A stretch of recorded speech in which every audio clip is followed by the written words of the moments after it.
Spirit, His movement, His glory, the war we even understand is already taking place right now. It's already happening, but there's going to be a greater move. Words of encouragement. Know that I, as senior pastor, love and care for your well-being in its totality. Hear what the Father is saying to all of us today, because you're not my people and I'm not yours. We're His. He's just given us a position. Why, you may ask? Because we have truly given God His house back. Hebrews chapter 12 verse 5. Hebrews chapter 12 verse 5 postulates the love of the Father towards His sons, and we are not exempt. What does that word say to us? That word says to us that the Father does what to whom? To those He loves. He chastens them. He chastises them, not to drive them away, not to run them away, not to badger them, but if it is in the right spirit, Sister Simone, with love and correction and sincerity, the people, we His people, will know that it is not to beat us down and to degrade us, Elder Earl, but it is to bring correction as a father would his son, that he may grow up to be a wholesome, a stable and balanced man from what you were bound with back in the day. Once you were set free, it was a liberating and empowering experience that led you to go to every person that was like you and say, come on, man, you got to come. You got to come meet a man. Come, you got to, come on. And it might have seemed like he was badgering.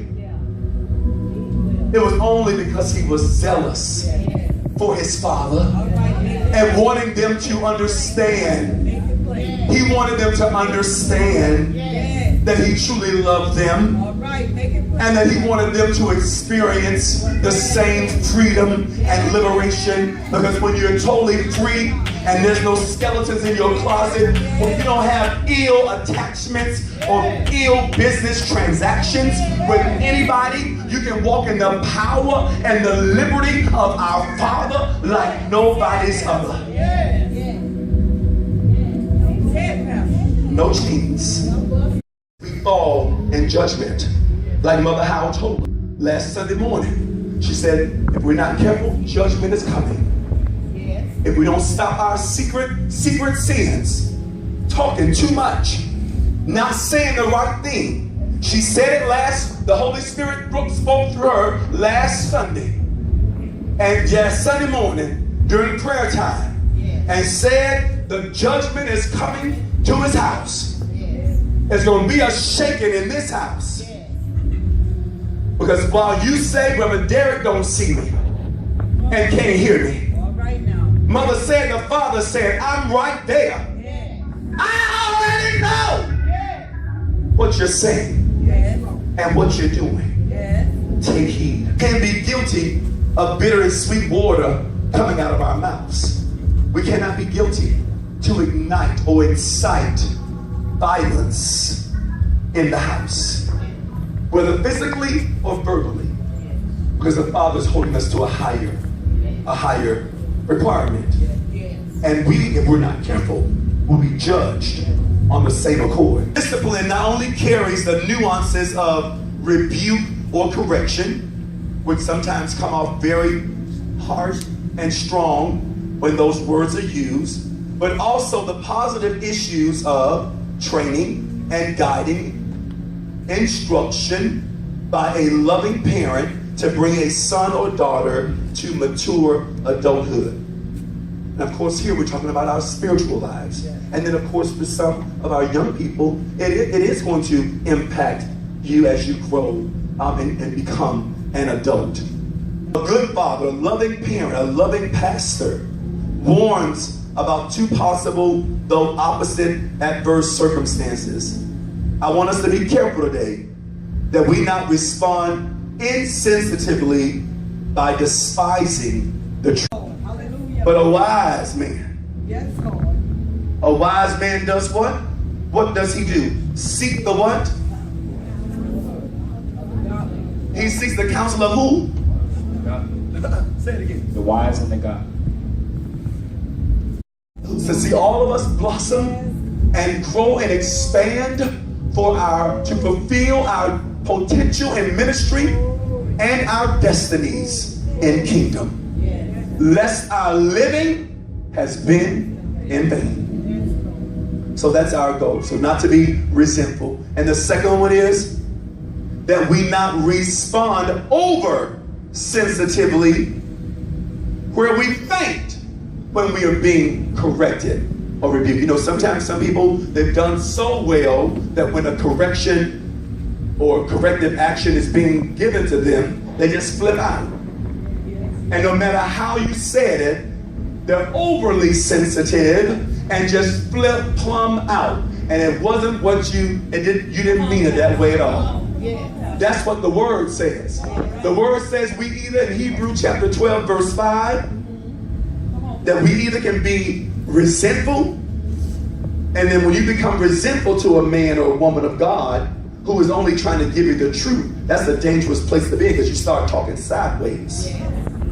You find yourself in conversations talking against the man or woman of God, bringing damnation and a curse upon you and your family. You must take heed. So don't become resentful when the truth and correction comes. And secondly, don't be overly sensitive where you faint and just say, oh, what? I did all I could. I did it. Us to get this here, to get our ear gates. We've been warned. Watch what you're listening to. Take guard to what you're listening to, because all that stuff, if it ain't bringing glory to the kingdom, it ain't helping your spirit, man. Especially if you got issues. Come on now, let's be real. Come on, be real. That's a part of my occupation here. If you're listening to a bunch of stuff that's not going to edify your spirit man and strengthen your spirit man, but bring adverse strength, which is in denial of the truth and obeying the word, then what are we doing? That means we're of the hypocrisy. That means we're saying that the crucifixion of Jesus was in vain. That the suffering that he went through is in vain. Then we set ourselves up to become an ally against the Most High God.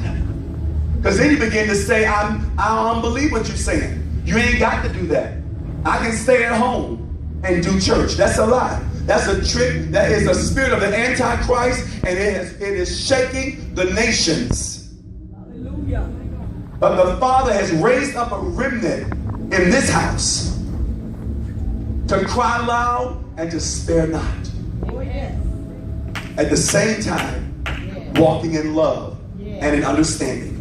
Must die daily. Must die daily. And the new man. Come on, say it. And the new man. Being strengthened. Day by day. And the new man. Being strengthened. Day by day. And the new man. Being strengthened. Day by day. Ye shall know the truth, and the truth shall make you free. The word of truth shall make us free.